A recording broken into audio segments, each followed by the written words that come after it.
We see that you are still attendees coming in. Welcome to the webinar that we have this evening specifically about the portfolio requirements and the portfolio submission process for the ISC course, Immersive Software Engineering. My name is Tiziana Margaria. I'm the host of the evening, so to say. I'm also the course director and a professor of software engineering, software systems in the Department of Computer Science and Information Systems. And today I'm going to be accompanied by my colleagues, JJ Collins and Ian O'Keefe, who are also going to introduce themselves briefly before we have a quick summary of the course, and then we go into the deep of the portfolio process. So I don't know, maybe JJ, would you like to say a few words? Thanks, Tiziana.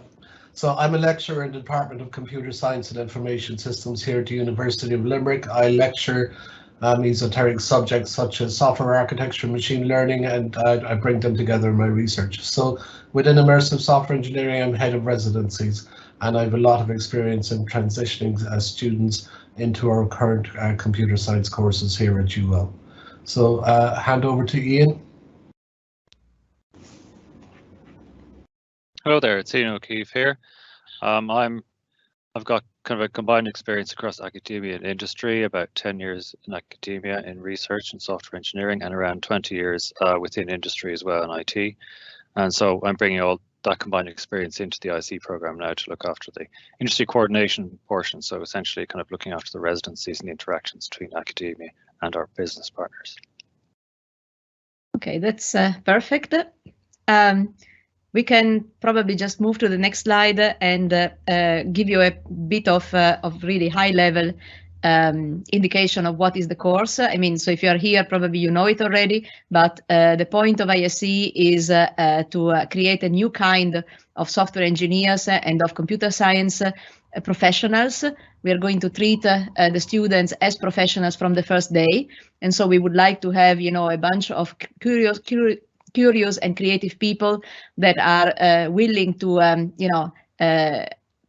pursue this career and become actually, you know, software engineers either in one of the companies or found their own companies or work with organizations, governments, and so on, or maybe join research. Okay, the way it is going to be organized is that you are going to have periods on campus where you're going to work with top teachers, top professors in beautiful facilities that are just being renovated completely, learning actually much more than in a traditional course in a shorter period of time. But you're also going to spend half of your time in the course in companies immersed in 5 residencies that are paid placements in different companies with different industries, so to say, that are going to give you all this information and all this experience that you are going to bring into your profession. So it is more practical than a typical course in computer science, but also more deep in terms of what you're going to do on campus than a traditional course in computer science. If we have to characterize, let's say, the preconditions for being successful, in the next slide, we have 2 essential characteristics. One is to be curious, somebody who wants to discover new things, somebody who likes actually to discover new things. So ready for change, ready for embracing also unexpected aspects of the education that you're going to have. And in particular, somebody who is open-minded to various aspects of technology, but also, of course, software, hardware, innovation, entrepreneurship, organization, and communication. So we are going to actually try to create well-rounded professional individuals You will work a lot in teams, but also on your own if it is necessary or in certain stages. What we can guarantee to you is that you're going to be connected with a lot of challenges. Typically solving real problems, problems that matter to somebody else, by using technology. And it can be software, but it can also be some parts of hardware, communications, human-computer interfaces, some AI, some data analytics. I mean, all these components, they are going to be brought to you in some of the blocks. So if you are curious, open to discovery, and willing to work with others, which is typically the characteristics that you have to have in order to be successful in the profession, then bring them on day one, and we are going to be very happy with you. You are going to be very happy with us, and in 4 years, you are going to have a master in immersive software engineering. So this was a short summary. Then we have the Q&A session. I think I would now pass over to JJ for the entry requirements and the portfolio. Okay, thank you, Tiziana. So the entry requirements are the Leaving Certificate or an approved equivalent for international students with a minimum of 2 H5s, 406s, and 4 H7s, etc. We have one requirement with respect to mathematics, that's a H4 or higher, and a new requirement, which is the submission of a portfolio. And just to draw your attention as well to the fact that in August, very close after publication of Leaving Cert results, University of Limerick runs a special mathematics examination for those that did not achieve the maths grade. So now we'll move on to the portfolio. And this is one of the novel aspects of immersive software engineering with respect to entry. So unlike any other software engineering courses, we, as Tiziana just said, we value innovation, creativity as one of our core values, and we are looking for signals of that in students. So for this reason, we've added a portfolio. If you think about, for example, if you want to apply to architecture, submit a portfolio. If you want to apply to, for example, Limerick School of Art and Design or National College of Art and Design, you are required to submit a portfolio. And the portfolio, what is it? Well, it's really a statement about who you are, what you can do. And when you get to your professional career and you move around from company to gain experience as a software engineer in different domains and different tech stacks, and as you move up the career ladder, you'll always be asked, tell me about what you did. And effectively, that's a request for a portfolio of your work that speaks for itself. So the portfolio is worth 300 points on top of the 625 maximum points that are available through the standard Leaving Cert, giving a total of 925. The portfolio submission is made up of 2 questions. The first question worth 200 and the second question worth 100. So now we'll look at question 1. So this asks you a question. Tell us about the most creative, interesting or enjoyable way in which you have used technology, worth 200 points, and a few examples on the next slide. First of all, we have perhaps for create a website. So there's lots of applications out there that are effectively point and click and help you create a website. So we're looking for more than that. So what might be the creative or innovative aspect of it? So for example, it might be the case of capturing statements about cyberbullying from your friends and then doing sentiment analysis. You might have to do that using an Excel spreadsheet, etc. Or it might be that you actually do some of the implementation for the website. And with the website, what we're looking for, if you do design of the user interface, the front end, or what people see, then what was the guidelines you use with respect to aesthetics? Did you use some wireframes, etc.? In the middle there, we have a smartphone app. You could have an example, just thinking off the cuff, not recommended practice. For example, if you wanted, if you lived in a city and you had a beehive and you wanted to count the number of bees that were leaving the hive every day, what was the typical, or to model the actual exit and return rates, and to look at the impact of weather on that particular activity. So we could do that using an Arduino that's shown on the right, and then we could make this data available over a smartphone app shown in the middle. And those are just 2 off the top of my head. Many different vehicles for creating or submitting examples. And again, just to stress, it doesn't have, we're not that interested in the degree of programming. It's useful if it's there, but what we'd like to see is creativity, innovation, and a deep dive into the problem and making progress towards a solution. So the next slide. And again, that's more, it might be other examples, video production, how you scripted the actual video, the technologies used for production, and for example, some indication about understanding of sequencing, lighting, etc. On the right, music production. Again, I don't have a background on that, but it's a great example of creativity, and then bringing a lot of different software applications to play in delivering the final product. Data analysis, for example, sentiment analysis that I've just done. There are some tools out there to help that, but you might do yourself using an Excel spreadsheet where you capture the data, go through and code the sample points, and then use statistical analysis to be able to model that. So those are some examples. If we move on to the grading rubric. So we have published this on the ISE website, www.software-engineering.ie. So the grading rubric helps or gives you guidance on what we're looking for. So this is the grading rubric for question 1. Tell us about the most creative, interesting, or enjoyable way in which you've used technology. And we have 4 levels: beginning level 1, developing level 2, accomplished level 3, and exemplary level 4. And then we mark it under 4 skill areas. So innovation, nothing novel, are ranging from nothing novel, which is level 1, up to level 4, which is a very innovative project. You might ask, what do we mean by innovation? So for example, if you're doing maybe a computer science project, or you're doing some type of engineering project as part of your submission for the Leaving Certificate, and you don't move beyond that, then there's nothing novel there. We're a very innovative project. If we take the example of doing sentiment analysis on examples of cyberbullying that you were captured through a website, and that would be innovative. Use of technology in creating the solution. No use of technology at one end, level 1, up to level 5, advanced use of technology. Communication. You will be working all your life in teams in a software engineering context, and it's really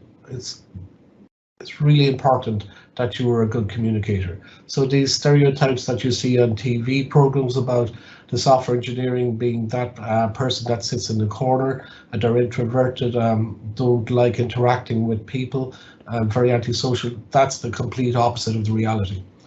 So we're looking for strong communication skills. Level 1, beginning, ad hoc structure in the submission. It's unclear really what you're trying to say to us, the intent of what you're trying to do, and the outcomes poorly communicated. At level 4, it's communicated excellently. It's cohesive, logical flow, concise, precise, and the intent is explicit.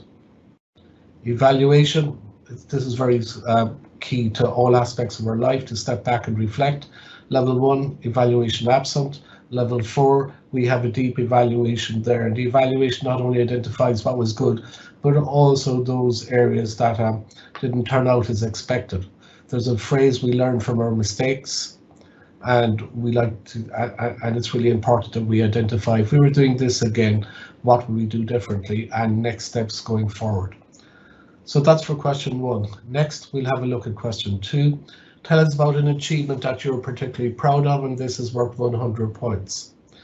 So in the next slide, we have some examples.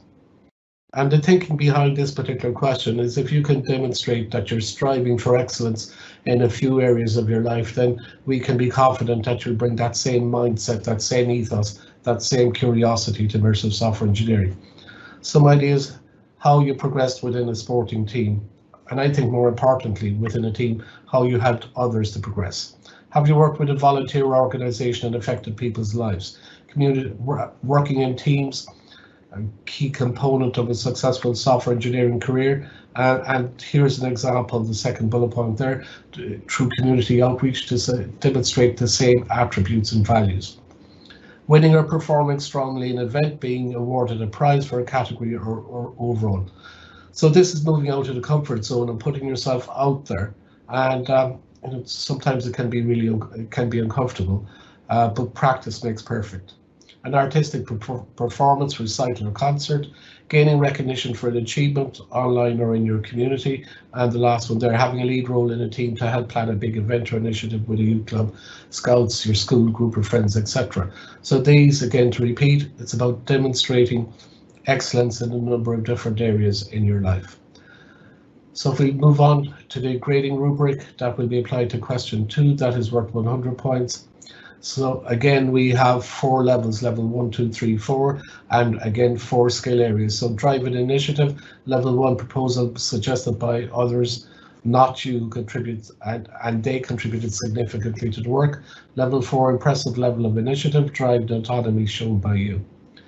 Second scale area, learning and development, beginning, level 1, progression not significant, level 4, excellent learning and progress demonstrated. So you have a starting point, and when you communicate to us where you currently are, we can see you had a lot of success there, a lot of achievements. Communication, same as we had with question 1, level 1, very ad hoc effectively, level 4, communicated excellently, and developing expertise or mastery in that particular set and those activities that you're telling us about. So level 1, early stages of familiarity with the required skills. Level 4 demonstrates exemplary level of mastery or expertise. So that's our question 2 for the portfolio, and now we move on to the submission process. And over to Ian.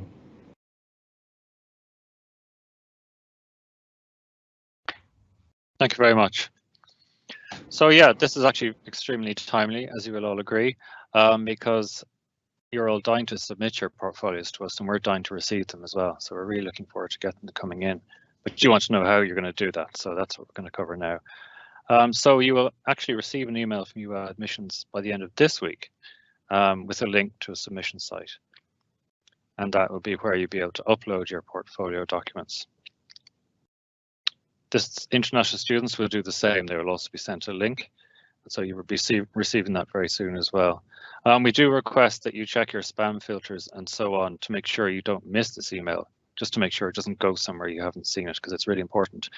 Admissions will also be sending out a text to the mobile number you have supplied them with. So you should be getting you have an email sent to you, message as well to you, just to make sure you don't miss it. Just move on to the next slide now, please. So yeah, we get into the process now. So what you need to do to submit your portfolio, these details are also up on our website, of course, but you need to create a document for each portfolio question, the 2 questions we just looked at now. And you need to name those with this convention we have here. It's your CAO number, underscore, and then portfolio1.pdf for your first portfolio question, and then portfolio2.pdf for your second question.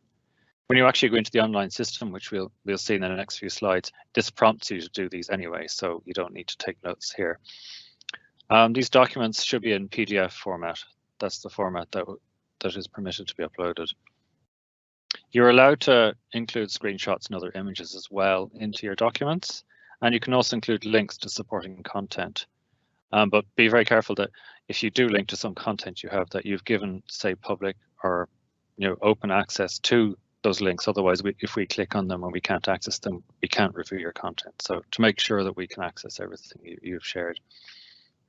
And the word limits we have on the 2 questions are 600 words for question 1, as that's 200 points. So and then 400 words then for question 2, because that's only 100 points. And these limits are strict, so keep to that. We want to see, it's part of one of the rubrics, grading rubrics we mentioned was communications. So we want to see, how precise and concise you can be in getting your information across to us. So keep an eye on that word count. And then what you need to do is open the link and upload the 2 PDF files. Go to the next slide, please. So this is what you'll actually see. What I have on the left is what you would see if you're using a browser and a laptop, for example, and on the right then is what you would see if you're using a mobile device. So on this first slide then, it just gives you instructions about what to do, like I've just covered there now. And you also, if you have any questions, we have the name of our great course director there, Tiziana Margria there, if you have any questions there. And what you need to do is click on the green arrow on the bottom right there to proceed. So if we go to the next slide there, please. These are details that we want to capture: your first name, your last name, your email address. We use this email address to send you a confirmation that we have received your submission. And to please make sure that this email address matches the email address you've supplied to the CAO system, because that's what admissions will also be sending your initial email out to. And include your CAO number. We need to do this to make sure it's you, to correlate. And a mobile phone number at the bottom, that's in case we need to get in touch with you or send you a text message or something similar. If you go to the next slide, please. Great. Yeah, this is where you actually upload your portfolio documents. Now this is for question 1. There's a lot of notes here. We just want to make sure you do everything right. So the first note is that the file needs to be in PDF format. And as you can see, again, we have the naming convention here. And I've given an example there as well. You can see this 1, 2, 3, 4, 5, 6, 7, 8 underscore portfolio1.pdf. And also just one extra note I put in there. If you put in a file in this system and you put in the wrong one, you aren't able to delete it. What you have to do is you select the correct one, and then it will then overwrite the original one. And that's how you get the correct one in. So go to the next slide, please. Then this is an example of you. Yes, that's you selecting your file name that you've named correctly, and it's a PDF document, and then that will be inserted. You can see it below now. It has appeared in the drop area. So that's great. Next slide, please. And then finally, this is the last slide. This is the honor pledge. Basically, this is there's an area you can sign. I didn't do my actual signature there, so I didn't give it away. As you can see, it's just a scroll, but you can actually do a signature on that with your cursor or with your finger if it's a phone. And what you're doing there is you're acknowledging that everything you've submitted in your portfolio, is your own work. You can read the full text of it there, though. And then you would click submit in the bottom right-hand corner to submit your portfolio content. Go to the next slide again, please. And then what you will see is this: thank you for submitting your portfolio documents. And submission has been recorded. What we have beneath this, just in case anyone gets confused by this, it's actually a summary of all the responses you put into this form. And the download PDF option is for you to download what you typed in, just so you can keep a note of what files you uploaded and what name and email address you put in, for example. So it doesn't actually download your portfolio documents again, just in case anyone is expecting that to happen. And also, when you've done the submit, it will use the email you've typed in into that form to email you back to say you've successfully submitted your portfolio. So you will know then that we have it on file, so you can kind of relax then.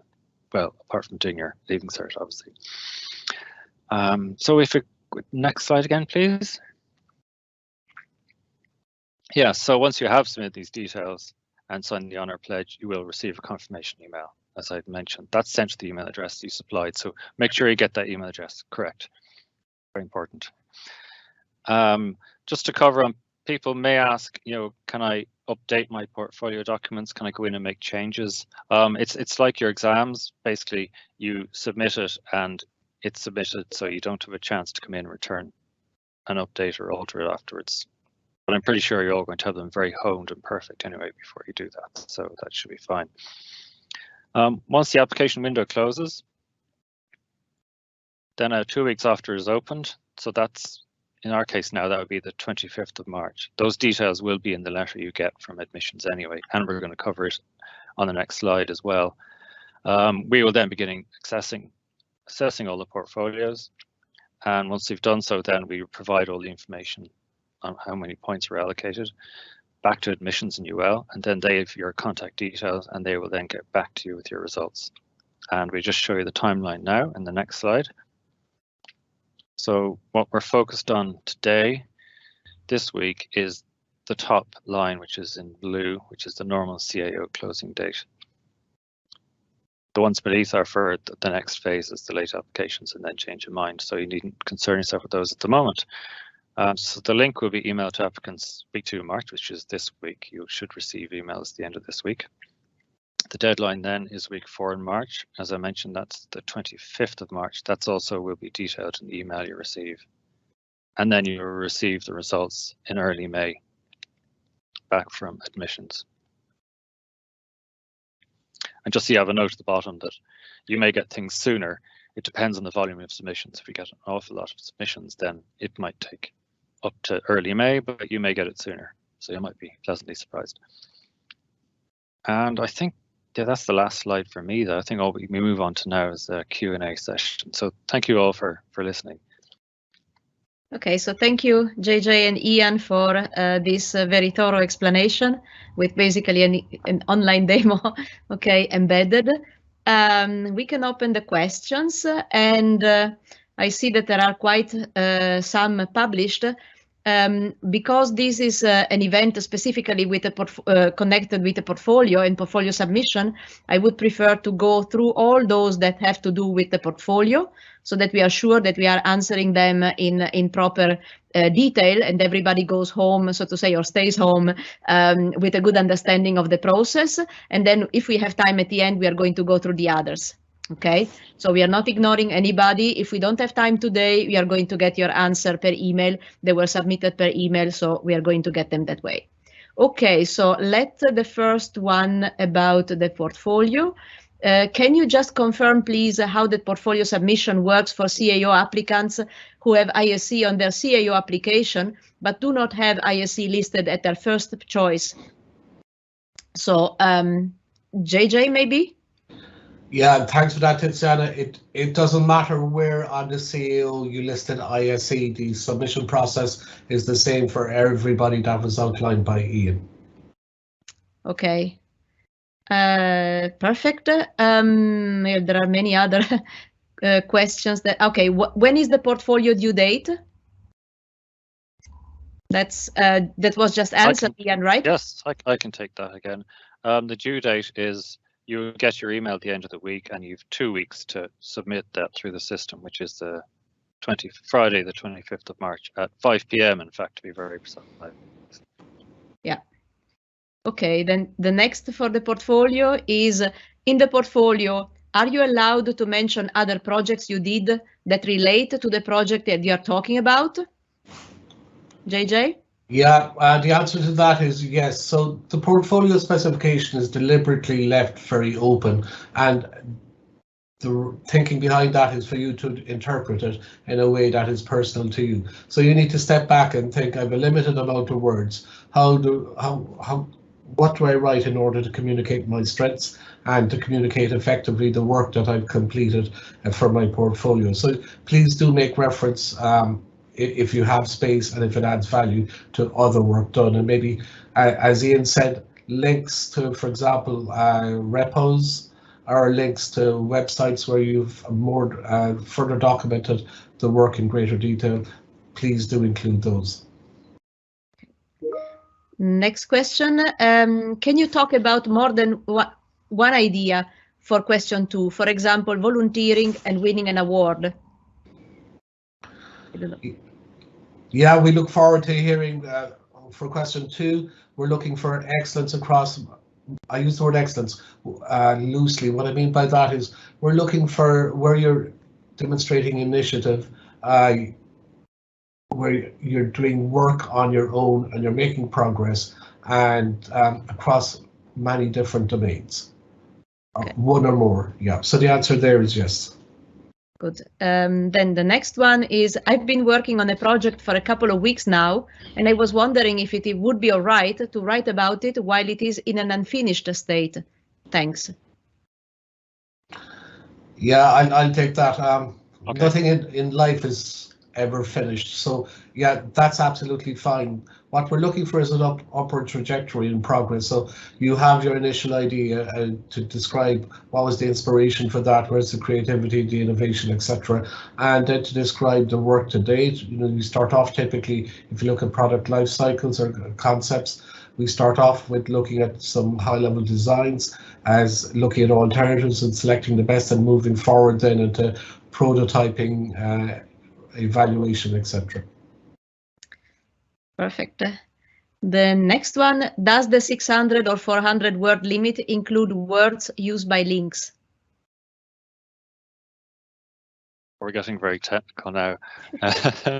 we can count a link as one word because it has to be anyway. So click on it. Does that work for everyone? Okay. Yeah, then we have for the innovation aspect of question 1, can a project that is not a novel concept in itself, but implemented in a way that differs from other implementations, be considered innovative? I can take that if you want. Certainly, this would be a great example, actually. I mean, you can have something that's done very innovatively, but that's done in a very simple manner. Then you give something which is doing something that's been done before, but it's been done in a very clever, innovative way. They're two complete opposite ends of the spectrum, but they're both really valid. They're both showing innovation. So yeah, absolutely. Okay, excellent. Then there is another one. What is the latest deadline? So because we're saying week 4. The latest deadline. Is this a reference to the submission timeline, or? It's Friday for this. Yeah. Sorry, go ahead. Sorry, I was going to say that's Friday 25th of March, isn't it, Ian? That's the latest deadline for, yes, the normal CAO submission process, yeah. Okay. Then, okay, there is another one. Is there a later deadline in July? There is indeed. Okay. But that involves the change of mind system. So you need to go to the CAO website there to find out the mechanism behind that. Okay. So is there a minimum word amount? No, there isn't really. It's up to you. You're presenting to us, you're communicating to us, you want to present yourself in the best way, you know, presenting your brand, if you like. Maybe I shouldn't use that phrase.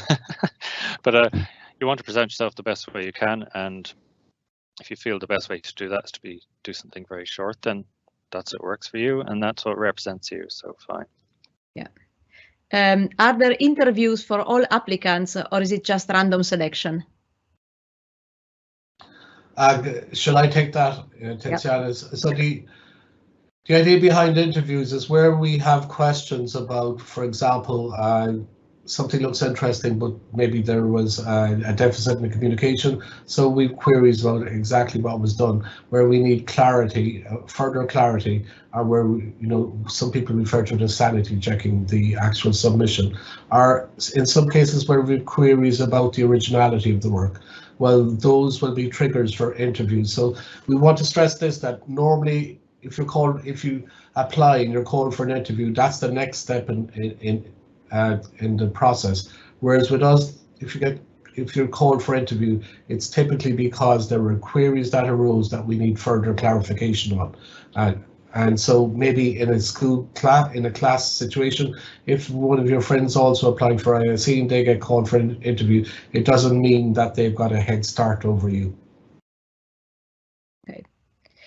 Okay, so I think that actually these are all the questions that I see that are related to the portfolio. Okay, so if you have more, then put them now. Okay, I would move probably to the other questions that are still there, and they are really spacing from left to right, okay, and up and down.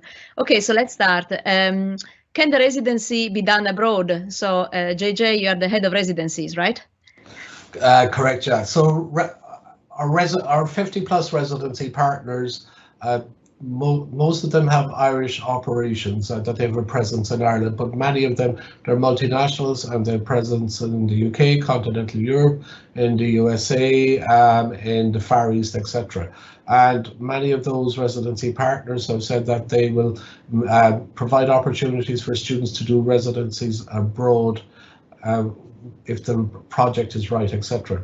But our current thinking is that it might be better to do the first 2 residencies in year 1 and year 2 in Ireland where possible, because for a lot of you, you're 18 or 19, you're working in software engineering teams where you're expected to contribute, and not be somebody on the side looking in, but be part of that team. And there are some challenges with that. So loading extra challenges such as adopting to a different culture, moving to a different country, and developing a new peer network of friends outside of work. We think that might be a little bit too demanding for year 1 and year 2, but we're open to persuasion on a case-by-case basis. But definitely lots of opportunities to do residencies abroad. Okay, perfect.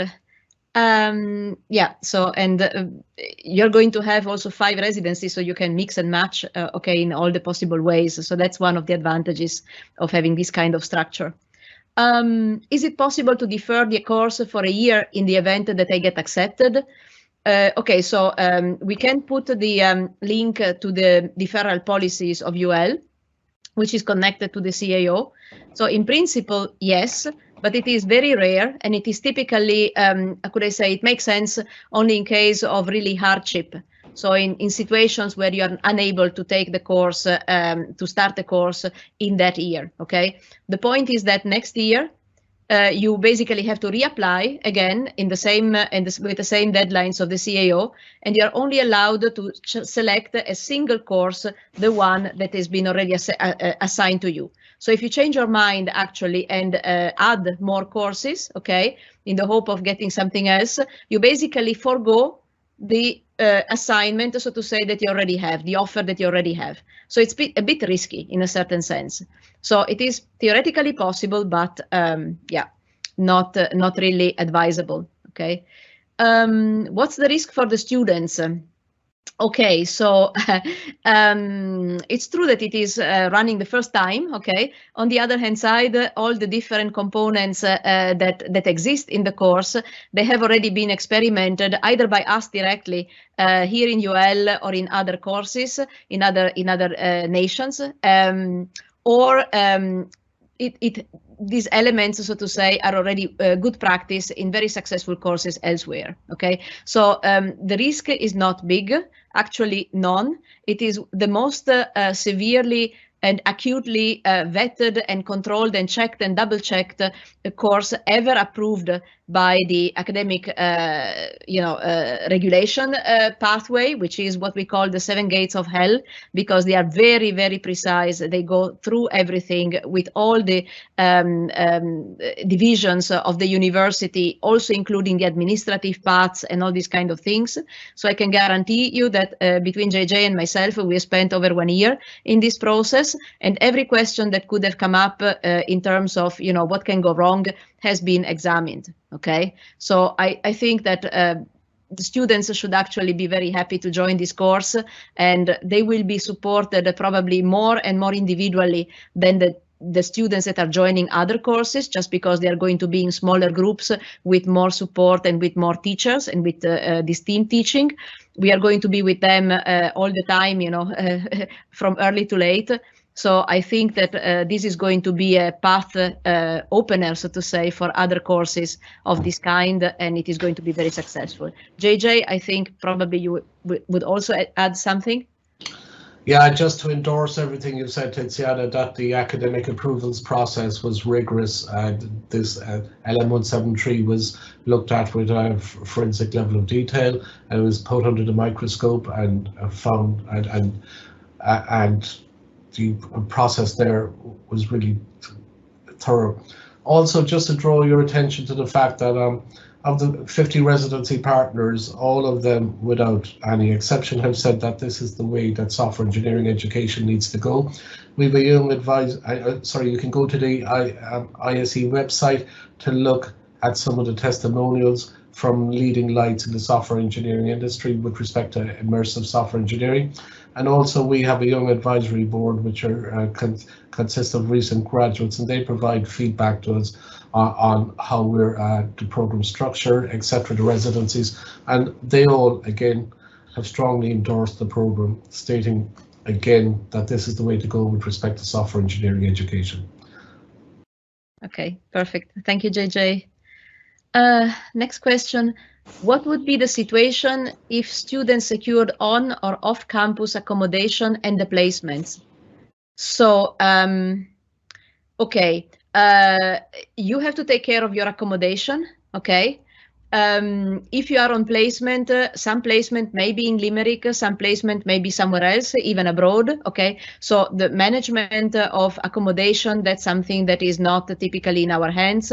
I can imagine that some companies may have some support that they offer to people that are relocating and joining them also the periods of time, but this is something that actually we would advise you start thinking about very early. Okay, there is going to be a process for the placements, and part of the decision allocation, etc., will also be the preferences of the students. So if you prefer not to move, there are opportunities here in the surroundings. If you come from an area where we have companies, of course you are free to put up on the preferences companies that are in that area that may allow you to live at home or with friends or with some other accommodation that you are sure that you can assure for you. Okay. Otherwise, okay, we are going to do what we can, basically information, but the course is not responsible for accommodations. Any other? So this is important. So JJ and Ian comments on this maybe. Yeah, I suppose another comment to make would be that because you're going on residency with these companies, they will actually be paying you during this time as well. So that could definitely help to offload that, say, any costs you would have of accommodation. Yeah, just to add as well that residency 1 and residency 3 are in the summer months, and we know from, for example, around here at the University of Limerick that pressure on accommodation significantly eases up during the summer months. Then residency 2 at the start of second year, it follows on straight away from residency 1, and the matching algorithm we're looking at the moment, the allocation of our students, ISE students to residency partners, will take into account where you completed residency 1. So for example, you might do residency 1 in Dublin, and from an accommodation perspective, given current pressures on accommodation, it might make sense to do residency 2 with a different residency partner in Dublin as well, or in Limerick or Galway, Cork, etc. Perfect. Okay, thank you. Okay, so the next ones are pretty generic, so to say. What are the modules? How many per semester? How many hours per week? Okay, so this has been covered in depth, so to say, in previous webinars, and there is a structure with the modules and with the duration, etc., on our webpage. So we would actually send you back to the webpage, which is www.software-engineering.ie. Okay. And you can find there the structure, the name of the modules, what is going to be in year 1, 2, 3, 4. Hours per week, it is a full-time program. You're going to live in studios, and that basically means you're not going to be scheduled one hour here, 1 hour there, and with a lot of time in between. You're going to work basically on campus, study on campus, work with your colleagues, work in groups, work in teams. So consider the fact that you are going to be pretty busy with this. Okay, it is the same amount that you would normally have to have if you were in any other course. The fact is that in the other course, because there is such a small scheduled portion of the time, students tend actually to not put in all the effort and put in all the time that is necessary to succeed. And so sometimes they end up, let's say, gorging the learning in the last weeks before the exams. Given the fact that we don't have end exams, but final exams, but we have continuous assessment, this is going to be a workload that is much better distributed for you in this course, because we actually are going to have many small deadlines all the time. Okay, so you're not going to have the problem of many modules that are in conflicting, putting all the deadlines at the same time, or having a final exam. We are going to have always one module at a time, bigger modules, but one at a time, where the deadlines are well spaced. Okay, so that's and for the details, please go to the webpage. What is the main programming language that you will learn in? Oh, JJ, that's for you. Thank you so much, Tiziana. That's asking me, what's flavor of the month. So when I was an undergraduate, I think I learned about 11 programming languages from 4 different programming families. And once you're comfortable with a particular programming language in a family, so an example of family might be object-oriented programming languages in that space, Python, Java, C++, etc., then it's easy to migrate to different languages. So that's on an ad needs basis, but likely year one, some Python, some Java, some cloud development, for example, AWS or Azure, some DevOps, continuous integration, continuous deployment, for example, using Gradle, Kubernetes, etc. And that's what we're looking at in year one. But for me, if I think our other languages with assembly programming, low level, there will be functional languages, data parallel, Haskell, Go, etc., and many more. So this, we don't, when we're defining modules or the blocks. So for example, the first block is problem solving with computers, and then we delegate the choice of programming languages to the teaching team who will be delivering that.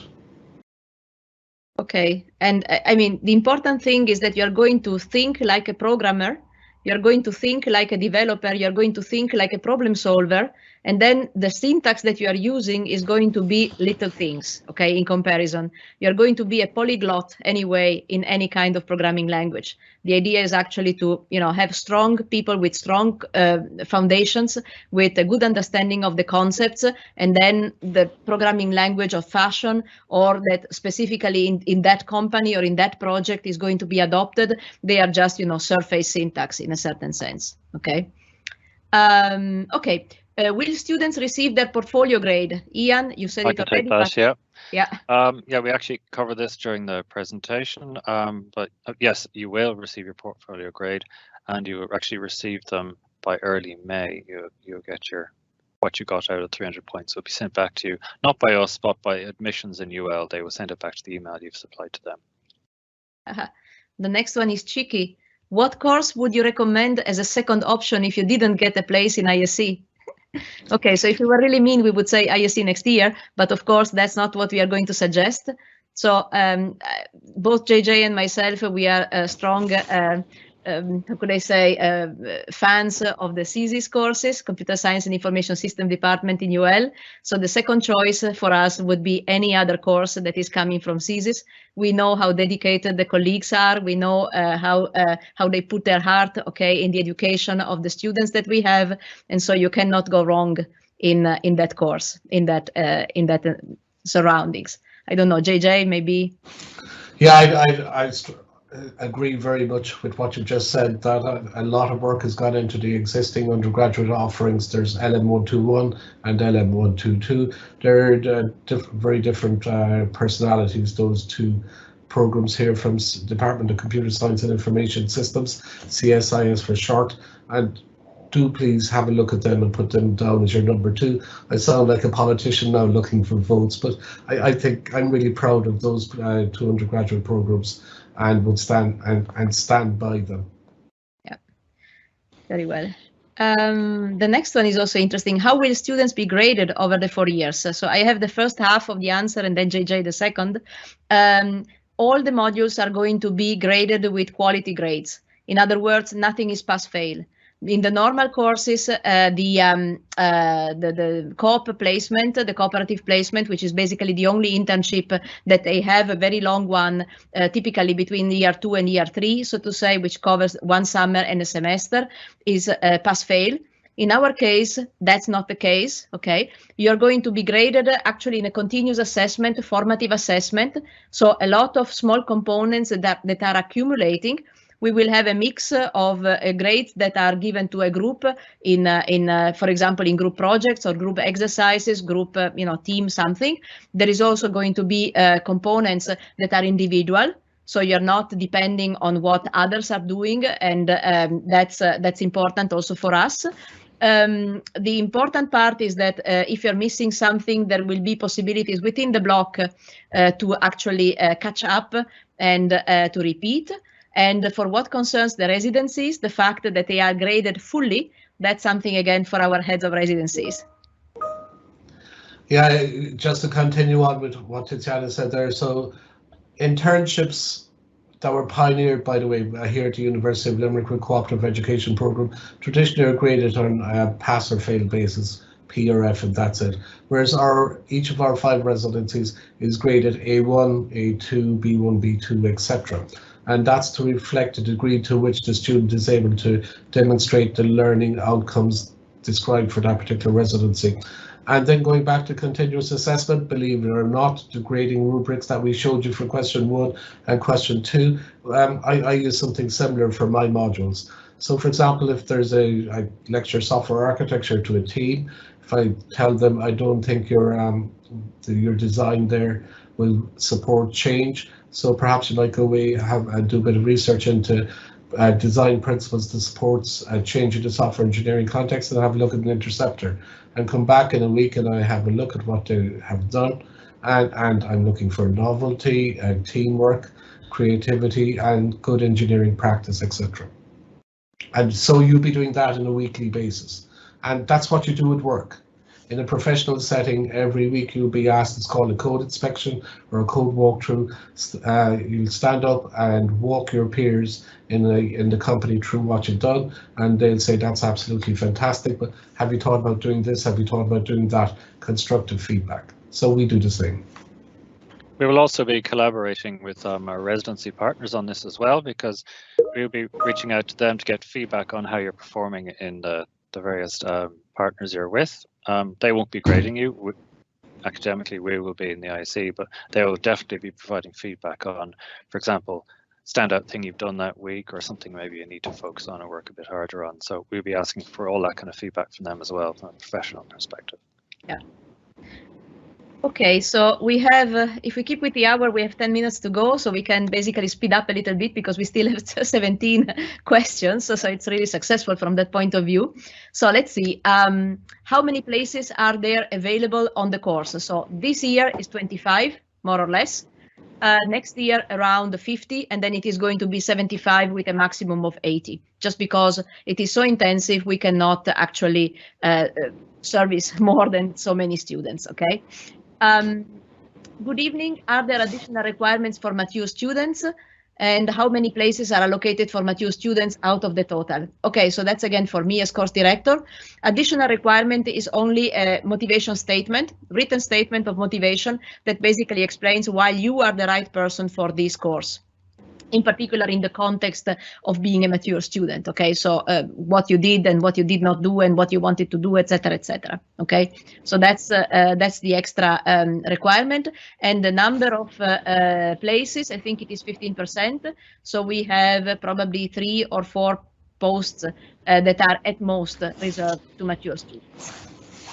How many hours a week will the course be roughly, including homework? Maybe JJ? Yeah, typically 50. That's for all our engineering courses in UL. So that's lectures, labs, tutorials, but you're in a studio, so we don't differentiate between those and independent or private study. Yeah, and you see actually there is a ECTS number, so every module has an ECTS number, which is the European transfer credit systems, okay? So it's normed around in the European Union. Every credit is between 25 and 30 hours over the semester, okay? So think about that. Are there places for QQI level 5 students? No, that's short. How many people have placed ISC number 1 on the CAO so far? Well, that's GDPR. We can't say, we can tell, we don't know actually. If you have already done Living Cert in 2020 and submit a successful portfolio, will you be offered a place in May, or do you have to wait until August when CAO offers come out? I think it is until August. August. It's with the others. Yeah. Yep. Will we be told what is on the special maths exam? That's again for JJ because you have experience of being course director. Yeah, there will be a website that will publish past exam papers. And if you've any, that will be available, I think, closer to August. But in the meantime, if you've any queries about it, just email us and we'll inquire for you. Perfect. Does the portfolio content need to be anonymous, like the Living Cert projects where no form of identification can be included? Maybe for Ian? Well, the portfolio is definitely not anonymous because you're including your CAO number, so and your name, so wouldn't be concerned about that. Yeah. Okay. What companies do you have on board? Maybe again for the head of residencies. So many. And if we look at Times, Stripe, Provisio, Mano, etc. If you go to the website, www.software-engineering.ie, and on the home page, you'll see a listing of those companies. And can I just stress the important thing? What really impresses me about those companies is the creativity and innovation that they bring to what they do, the products and services. Yeah. Okay. Perfect. Do you have an idea how high the points will be, including portfolio? The answer is no. We only know that it is going to be probably quite competitive, okay? But what that means in particular, given the fact that also the points pre-post, medium COVID, et cetera, have varied quite a lot, we don't know, okay? So we will have to see.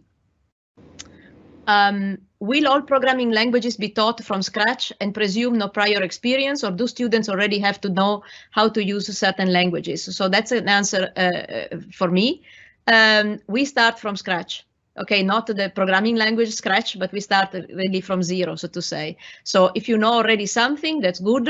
Probably you're going to have to learn a lot of other things because there is a good chance that the take that we take on programming and what that means in the context of software development and problem solving may be different from what you have been taught in school. Okay. Would you have to have some previous experience of programming for this course? The answer is no. We just said. Is it possible for me to complete the portfolio after the Leaving Cert? No, unless you are actually, no, because also the change of mind time is actually before the Leaving Cert. If I can add, Tiziana, my understanding, if you've already selected LM173 on the CEO, then you'll get the email and the SMS that Ian talked about previously. You'll get that in the next 2 weeks, or within the next week, isn't it? Yeah, approximately. And so the third iteration of submissions is for those who decide to select LM173. Okay, what is the minimum points needed for the course? We already said we don't know, okay. Please describe the dedicated studio that students are going to spend time in. Thank you. Okay, so there we could basically spend until tomorrow, okay? There is a building on campus that is being renovated for us exactly right now, and we are in the middle of the finishing, so to say, the finesse, so to say, of what this would be. We are going to have rooms that are very reconfigurable, for example. There are going to be desks that we can set to the side and use the space in a different way. There are going to be what we call breakout rooms, which are basically rooms for thinking. Nearly all the walls will be writable because we expect people to sketch and to use the space and the walls and the windows and everything in order to get their ideas there. Yeah, we are going to have quiet areas. We are going to have, a dedicated lab actually for things that are like soldering, etc. in case we have cyber physical systems, for example. So plenty of that. Okay, I don't know. Do you want to add anything? It's 2 minutes to the count. Yeah, just to state that we're trying to create a studio type atmosphere, and also to try and capture some of the, the atmosphere and the ethos of computer science labs on university campuses 20 years ago that were hothouses of innovation. And as well, I learned a lot from my peers as well as a lot from professors when I was an undergraduate. So it's important to be able to create that space for peer-based learning, problem-based learning, etc. Thank you. Are external links in the portfolio included in the word count? We already said yes, like 1 word. Is there residency company? Sorry, Tiziana, I think that question is, do we count, the link points to another document, do we count the words in that other document? And the answer to that would be no. No. Okay, yeah, correct. Good that you think. Okay. Is the residency companies in the Midlands? Okay, so the distribution. Well, we have some, all right. Fiserv in Nina, for example. Yeah. So We have quite a number. I need to think about that one actually. But you can look at all the logos we have on our website anyway. All our partners. If you click on their websites, you can see where they all are. If you want to do a bit of exploring. Okay. And then I would say probably the last one. Can you please go over the deadline again for portfolio submissions in this round? Ian, this information is up on the website. It is indeed. Sorry, I was muted there. Yep. Actually, if Keith could go back one slide, we have it there anyway. Yes, there you are. So the emails will go out from admissions this week, by the end of this week. Then you have 2 weeks to go in through the system and submit your portfolios up until the 25th of March. That's 5 p.m. All these details will be in the email you will receive as well. And then the results will be sent back to you through admissions in UL by early May. Yeah. Okay, so then the last very quick ones, which are about the location, so to say, is going to be, will ISE be on the city campus or in Castletroy? That's in Castletroy. And will the studio be available for students entering the course this year? The answer is yes. Okay, so thank you very much. I think that I don't know, at the end it was over 30 questions that we went through, so very successful from this point of view. The webinar has been recorded, I think, so it's going to be available afterwards if you want to rewatch some parts. And well, thank you very much to everybody, of course, to JJ and to Ian for the participation and the expert answers. To you for participation, interest, and of course all the questions, and to Keith Curley who organized all this. Of course, without him we would not be here. So thank you very much, and see you soon.